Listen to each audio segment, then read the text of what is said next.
I think we're live. To our amazing producer in the background, Maureen, can you give me a thumbs up in the chat if we are live everywhere we want to be live? In the meantime, hi, Rodolfo. Hi, Jana. Good to see you again. Good to see you again. It's fun because it has felt like the longest 10 days ever without having you on our team I, calls and our I know. regular good old chats. Rodolfo's been away. Rodolfo's been far In away. prison. I, I hope that's not how we're selling these trips. No. Definitely No, not. That was a joke, definitely not. folks. Rodolfo was at the top of the world in the Himalayas in Bhutan.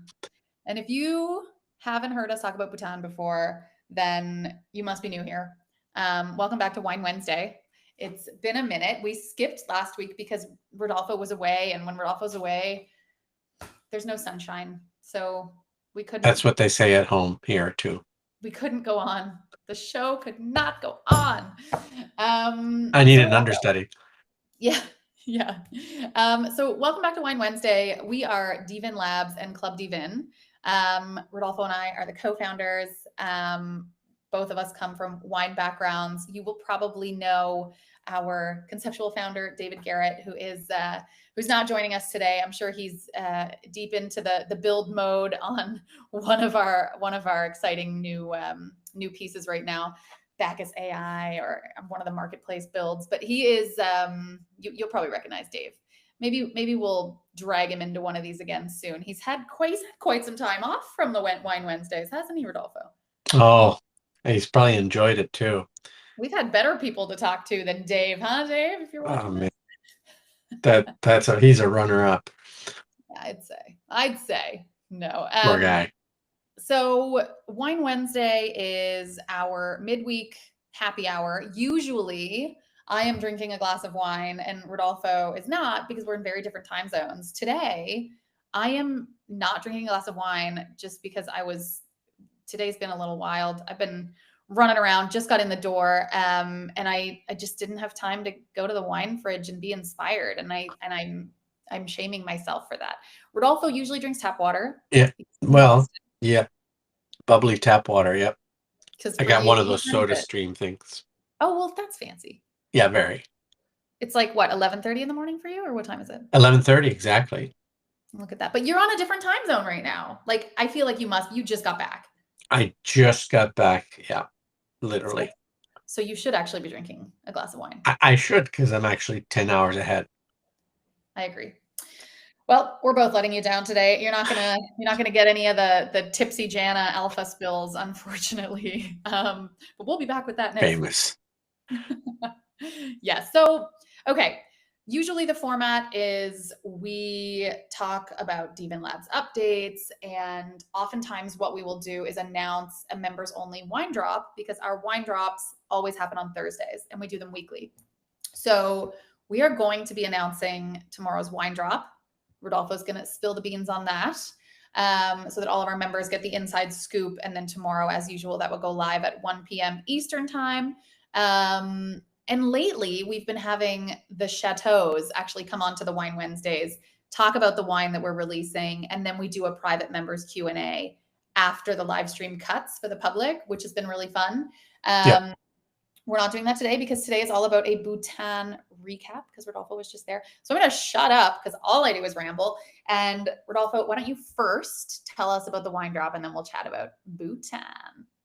Exactly. Only if you say Bhutan like that, then I'm willing to talk about it. So, no, I am thrilled to be able to offer members one of my long-standing favorites from Bordeaux. It's Chateau Pontet Canet.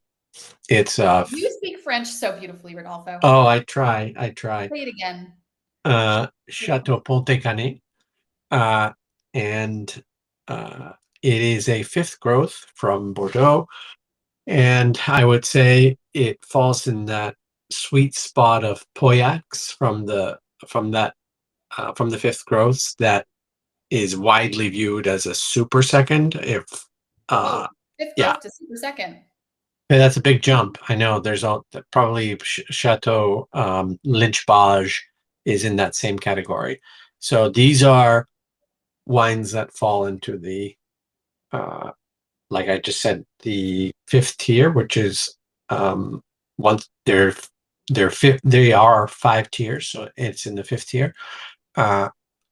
Resultingly not nearly as costly as wines in the first or second tier, but the super seconds are the ones that are by by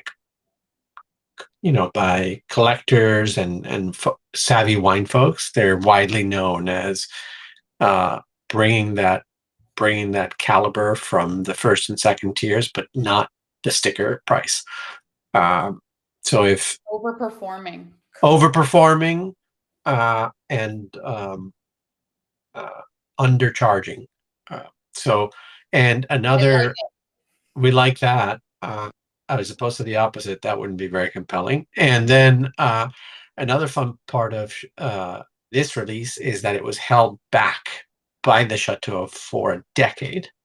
So this isn't, and sometimes folks go Google wines that we talk about, and I encourage you to learn more. But this isn't like, somebody bought this 10 years ago and it's been sitting on the gray market for 10 years. That's not what we do. That would be sort of super inconsistent with the emphasis that we place on both provenance and chain of custody on the blockchain. So the Chateau produced obviously in 2015 is a vintage year. And then they hold back wine depending on the chateau, depending on the vintage, a certain amount. And then when they view it to be a significant milestone, like 10 years later, or when the wine's particularly singing, they will release from their cellars where the wine's been sleeping in the most, shall we say, enchanted place possible.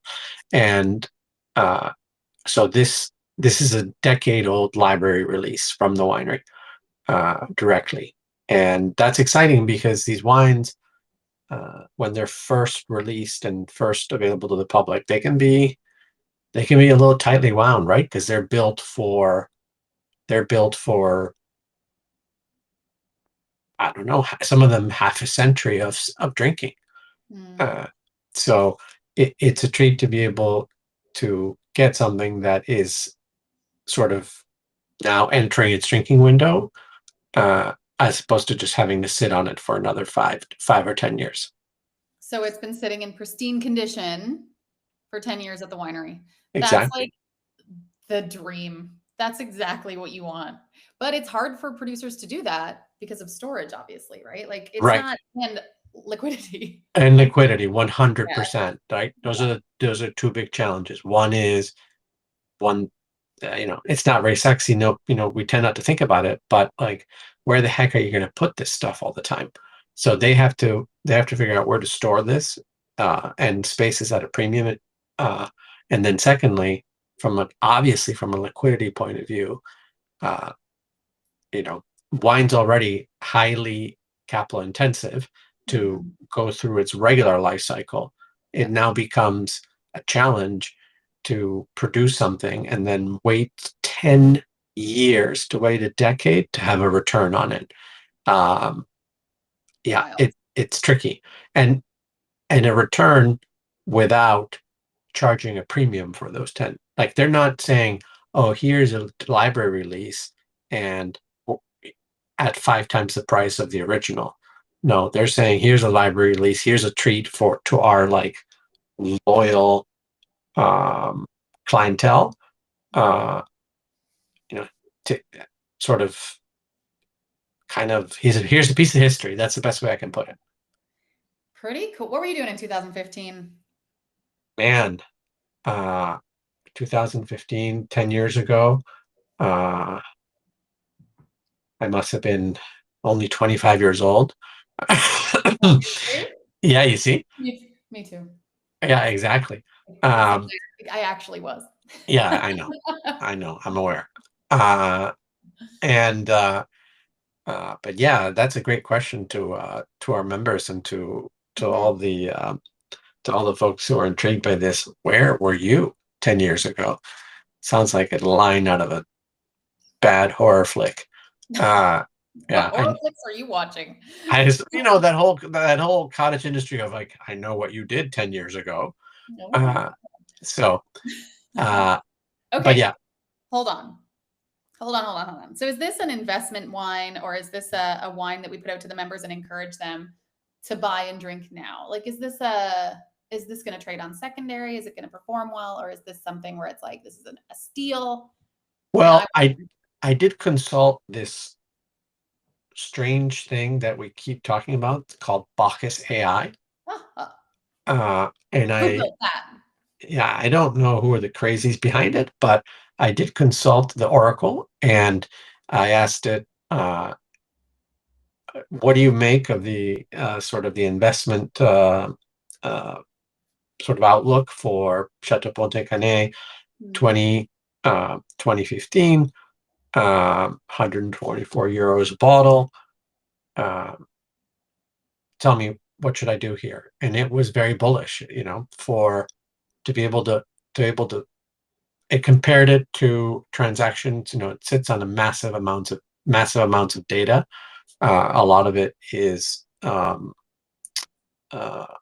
it's not public, but it's accessible to us. And it looked and it said, compared to trades for this wine, for library release versions of this wine, that's a favorable acquisition cost. And if you can get it for that, um, this has a very positive upside, uh, because it's a wine that's going to have demand for another 15 to 20 years.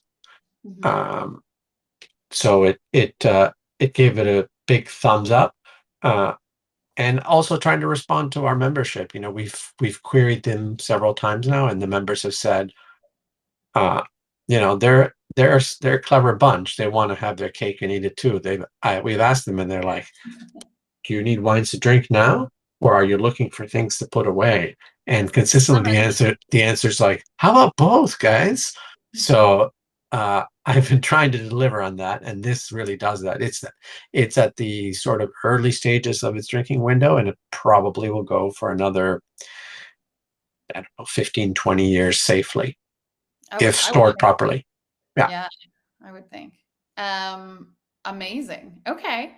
Well, you spilled the Get beans on the excited, price. members. So it's what? It's 144 a bottle, members only. 24. Yeah. Uh-huh. It comes in And lots of 3. We have limited amount of lots, obviously, because these library releases uh, are inherently limited. And if you're not a member, well, these the sort of things that you're missing out on weekly. Uh, we've had a lot of member applications coming in lately. I've had some entertaining applications. I'm not going to spill the beans on that, but it's some of the questions that we ask in the application form are, who would you want to have a tasting with, or things like that. And that's always my favorite favorite answer. Everybody says Rodolfo, right? Everybody says Rodolfo. Everybody. Okay, I knew Yeah, it. it's like living or dead though, and it's a really so obvious. So I hope I fall in the living category. okay. Anyways, wine drop happens tomorrow. Any final details? No, I think I've provided enough to uh, I'm gonna buy sort it. of, yeah. And uh, and if you're not a member, hurry up and uh, uh, stop that. Stop thinking about it and just pull the trigger. Yeah. If you want to become a member, it is not. There is an application process. I review them myself, so please entertain me. It's go on over to clubdvin.com and fill out an application. You will find the form online. And yeah, we look forward to growing the club a little bit more this year. We had it closed for 2 years, just to make sure that our early supporters and OGs were being properly supported, and that our drops weren't selling out for all the OGs too quickly. So we're starting to. Rodolfo's got his hands on a little bit more wine, and so we're starting to grow the membership a little bit. Okay. Speaking of a club benefit, this is not the wine benefit. So we've got a whole bunch of great club benefits over at Club dVIN. One of them is experiences. And Rodolfo just got back from Bhutan. A lot of people don't know where Bhutan is, and I will tell you, I said at the beginning of this live, if you've been watching from the beginning, it is at the top of the world. It is in the Himalayas, and it is just one of the most incredible places on earth. I've been there the last 2 years. It's about time Rodolfo got over there to see the vineyards himself and taste the wines. I think you, Rodolfo, I think you got the best trip because you actually got to taste the wines. So Oh yeah, for tell us about sure. your I, trip. What was I as I was in the winery hearing about the first time, which is you know, Dave was there. The first and second time actually, Jana was there doing all this like hard work in the vineyard, and I'm like, that sounds great. You know, I who doesn't like harvests, but then I just roll up in there, uh, and it's like, all right, we finally have some wine. Um, the from the 2024 and 25 vintages, You're uh, welcome. yeah, and nobody's tasted these before. Uh, what do you think? And I'm like, man, did I time this right? Yeah, Uh, I would say. But hold on, let's set the stage. yeah, So Rodolfo didn't just go to Bhutan by himself. We took not at some all. Club dVIN members, and we teamed up with Real Vision and took some of their RVIP members with us. So Rodolfo, how many of you were there in I the group? think we were 12, which is the magic number because that's the number that fits into the Hallmark Bhutanese van. Yeah, Uh, such a cute band. Such a cute van. There's only like one model and one make and model, and you better watch out because you could easily get in the wrong van. They're all exactly the same. Yeah. And man, it was enough logistics for 12. I couldn't imagine having to shepherd two of those vans. They don't fit on the windy cliffside road anyway. If you needed Around to, the cows. oh, around the cow was a definite. I wanted to get into a store, but there was a cow blocking the door, and I just had to skip that visit. Yeah. Uh, I did take a photo. Um, so Don't yeah, worry about yeah. So we there were 12 of us, a mix of dVIN and RVIP, and some folks who are in both communities. Yeah, we do have a really good overlap. It's a lot of fun. I love RVIP. It's like, I don't know. It just feels like the synergy is Hi. Yeah. it's all synergy. And we have a lot of fun. I've been very fortunate to have done lots of events with those guys, and I feel like I know them all. Like, Yeah. If one more person asked me where's Jana, I was going to be like, um, I don't know. I don't know, but what about me? What am I? Chopped liver? well, now everyone knows you're real. Yeah. They're like, I've been seeing your emails, but I wasn't sure if you were an AI bot. And it's like, no, here I am in the flesh. Yeah. Okay, so what did you do? Tell us about the trip, and don't leave out any of the like real Bhutanese details, okay? Because it's a very special place, and I have some Very stories. special place. And if you don't know where it is, I urge you to quickly Google it. It is in the middle of nowhere in the Himalayan foothills. And it takes about 2 days to get there. But Why were you there? What's happening in Bhutan? uh, what is happening in Bhutan? Well, we're there at um, uh, shall we say, the very generous invitation of our strategic partner, the Bhutan Wine Company. Uh, they they themselves are there at invitation of His Highness, the King of Bhutan, to start. And this is a project which has had years under its belt now, but finally there are wines to taste. Uh, I did taste some Jana in case I missed to mention it, not mentioning that. And uh, the the king invited the Bhutan Wine Company to set up a new wine industry. This is something that hasn't happened in a couple of centuries. New Zealand was the last one to do this, and um, I have to say the wines are very promising. Uh, Dave had an opportunity to taste. I guess Jana's the only one. Wow. Uh, No, I'm also between just you and I, Oh, since we're yeah. not live, No, right. I did get to taste from the barrel, but I tasted the first barrel wine, which was basically a The cuvee 23. of everything, of like 19 Everything went into varieties, one not barrel. not meant to be a wine. But tell the story. I'm gonna run and get a bottle from Bhutan that was shipped to Oh, me. yes. Okay, tell the story. I'll be right back. And there's uh, if you go to the Bhutan Wine Company's tasting room in Thimphu, the capital city, you can see an autographed bottle in a wooden case that has Jana's autograph on it as having worked at vintage, the 23, the OG vintage, which is no longer available to taste or buy at this point. There it is, Ser Kem. So okay, I will, but you keep going. I don't want to steal the limelight. Which one is that? The Traminet? Yeah. Yeah. So Ser Kem, I forget exactly what the translation is, but it was named by the national namer of things. I guess in Bhutan you can have that. And well, you don't even name your own children in Bhutan, no, I understand. I mean, you basically have somebody, the namer. a They namer. name businesses, they name vineyards, for example. They named all the vineyards, I believe, Right. and they named the winery. So actually, a lot of people in Bhutan have the same names. There are a lot of karmas, for example. I met a few, but yeah, Sirkem is the toast to the gods, right? Correct. I think that's about right. And there's really there only the royal family at the two branches get a last name. Everybody has, in essence, two first names, which is fascinating. So we packed as much into 4 to 5 days as is humanly possible. Sleep was a precious but fleeting commodity for us, and we went we covered most of the country, most of the vineyards, and got to do all sorts of cool stuff, stay very cool places, and ultimately, you know, drink wine in the vineyards and drink wine at the winery.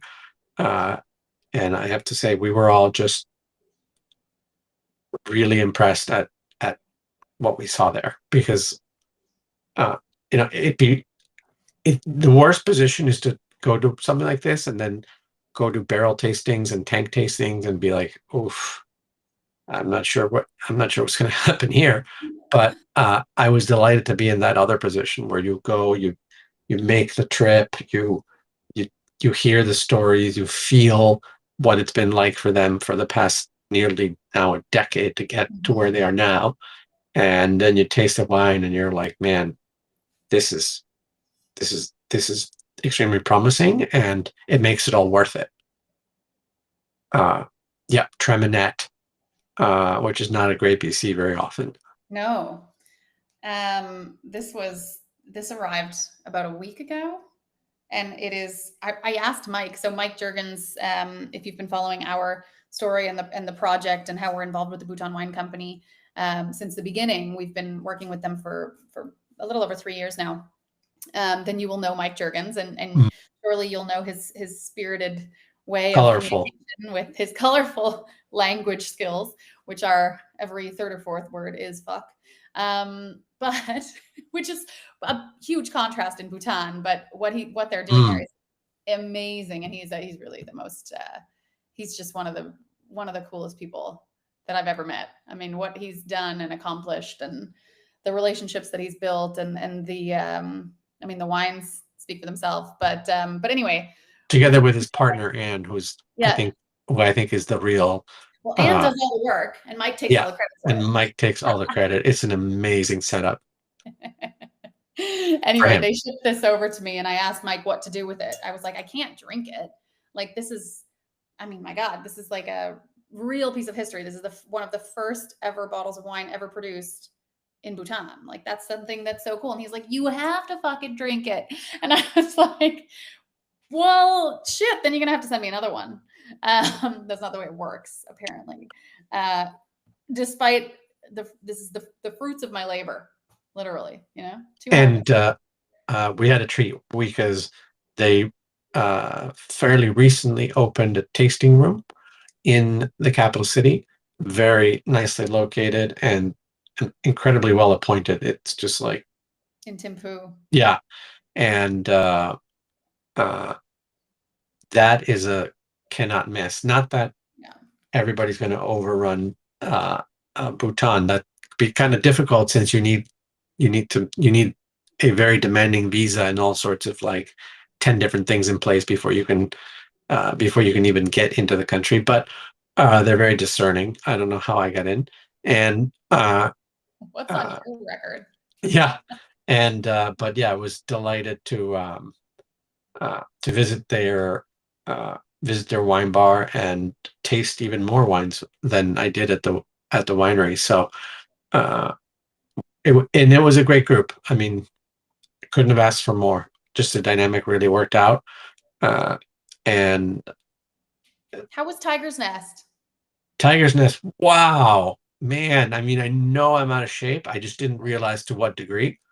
Uh, it's it's a for those who don't know, it's a stunningly beautiful monastery on a like on a cliff side. It's It's like been clinging to the cliff. Yeah, like imagine a vine on a building, but now a cliff with a monastery that's just hanging on for dear life, and it's been there for centuries upon centuries. So this isn't old; it's extremely old, uh, Gorgeous. and it's stunning. Uh, the hike is intense. I mean, it you can start in the morning and it'll be evening by the time you descend if you do the monastery itself justice.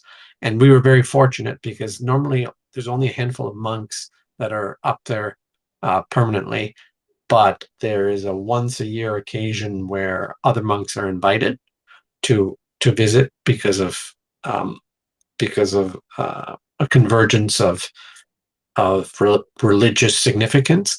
So we were there while these other monks were there, and you're not allowed to bring a cell phone onto the monastery property, but we did get to see a very full of monks chanting, singing, using these very special drums uh, and praying. It was remarkable. It was like I really did feel I like I was a like I was some sort of host on a National Geographic show. Uh, It's so it's not many people can say that they've been to Bhutan at all, let alone twice. And what I was worried when I went the second time, I was like, oh, is it going to make as big an impression on me? Because it's a life-changing place. It's everything about it. You don't know what to expect before you get there. And you get there and life is so different. It's so different to what we're used to in such a beautiful and like, I mean, I grew up in Canada. I live in Europe. I live a really fast-paced life. I travel all the time. I've seen all kinds. I mean, I've traveled the world a, a lot. I've seen a lot. Bhutan is like no place I've ever been. I mean, the best story that I can tell is the paddle story, which is some of you we have heard heard that story. before. Yeah, but I don't know. I'll tell it really quick because I know we're live and there's always lots of new people on. But we went whitewater rafting, and I lost my paddle like an idiot. And I felt really bad about it because I was like, oh no, like it's not going to be easy for them to get a new paddle and this is their business. So we got to the end of the river and Mike was waiting on the shore. And I was like, Mike, I don't know what to do. Like, I'd love to pay for it somehow or make sure that I can somehow logistically figure out a way for them to get a new paddle so that they can keep offering these tours, right? They had like just enough paddles. And Mike's like, oh, yeah. So we go up to the guy and we're like, hey, like, is there anything we can do? Da, da, da. And he's like, hey, if the paddle is meant to come back, the paddle's going to come back. And we were like, I don't think it's going to come back. You know, we're like the Himalayan glacier runoff, like whitewater rapids, it's gone. And he said, it'll come. If it's meant to come back, it'll come back. And apparently it happens. And there's, a village downriver, someone will find it and they know, and it's a trek. And they know that there's a rafting company, who knows how many hundreds of kilometers away over windy cliffside, like serpentine roads that are very dangerous. The paddle always makes its way back because it's meant to make its way back. And that's the way they live. Everything is just beautiful, and it's just, oh, I don't know. That story, I was floored. I was like, I'm living wrong. Yeah. Yes, it's a very special place. They don't measure GDP. They measure gross domestic happiness. And the people, it's like, again, it's a unique place because, nobody, it's not perfect, but nobody's complaining. Everybody has a deep sense of gratitude for what they have and where they live, and the society they're part of. And interestingly enough, for our crowd, and especially for those of you on X, the crypto Twitter folks, most people don't know this, but Bhutan, actually, I was just looking it up because Oh, yes. I wondered about their Bitcoin holdings. Yep. So Bhutan has strategically increased their Bitcoin holdings, generated through government-funded Bitcoin mining operations. I believe they used water power. Jana's absolutely correct. It's a net producer of electricity from hydro hydroelectricity, and with the excess electricity that they have, and many things in this country are remarkably of excess. They in all the good ways, right? They produce more of the benign things, and they consume less of the things you don't want. And so with that excess electricity, it's funding state-run Bitcoin mining operations. Whereas these are very controversial in other countries because they're a drain on the power grid. They have excess power. So that's how they've leveraged some of it. And we saw one of these facilities from a distance. On your way to the vineyard, where I hope you drank champagne out of the river. I drank it out of the bottle. Well, you cooled the bottles in the river, I hope. But the bottle, there's a place where the dangerously frothing white river, which looks like it's going to consume you, it kind of calms down and creates a natural pool. And we had champagne cooling there, waiting for us on arrival for lunch in the vineyard. I can't say that was bad in the slightest. You're welcome for that too. Yeah. Many of these things were masterminded or tested during the first 2 visits, and then I just came in and took advantage of it. That's where Mike was like in his undies. Like we didn't know that the water was going to be so nice. It was going to be like that nice area. So Mike just, like, with all of our members, just drops down to his skivvies, and we're drinking champagne out of it. It was great. It was such a fun trip. Anyway, last thing that I want to say, we are actually over time. We were keep it tight today, but in the end, there's so much to say about Bhutan. Bhutan is also carbon negative. After all the Bitcoin talk and the mining talk and the selling the extra power from the hydropower and everything, Bhutan is carbon negative. I think it's one of the only countries, or the only country, that's carbon negative. Yeah, they're in a unique position. Very, very impressive, and just a great example of a place. And you need to go. It's not that easy to get a visa. Obviously, if you're with the club, we've got the Mike Juergens Bhutan Wine Company hookup, so they'll pull the strings that they need to pull, I'm sure. But we've been really, really fortunate to partner with them, and I'm looking forward to going back again because. And stay tuned, because we are working on a way to, as they have a better sense of, predictably, of how much wine they're going to have when every year, because it takes a moment to calibrate that. But as they're getting confidence around those numbers, we're working on a way to get these get these wines to members. Well, it worked for me. So It worked for Jana, That although was she's a amazing. VIP. Yeah. It came in a lot of bubble wrap, so I know they're refining the process. So we're, again, like I said, we'll let them iron out some of those kinks, including not leaving them entirely out of wine because all of our members took it. But as soon as we got that figured out, we look forward to making this wine, and so are they, by all means, in a responsible way, making this wine accessible to the membership and to the community that we share. All right. Amazing. Well, Rodolfo, we're glad to have you back. It sounds like Okay, you had a delighted to be here. we didn't even talk about your blind tasting in Delhi that you did after that Oh, RVIP, but let's talk about that one next week. we'll talk about that one next week. It was fantastic. Awesome. Look at you on the road. I love it. I love it. I All love right. it. Well, thanks everyone for tuning in. We will see you again next week at the same time. I promise I'll have a glass of wine.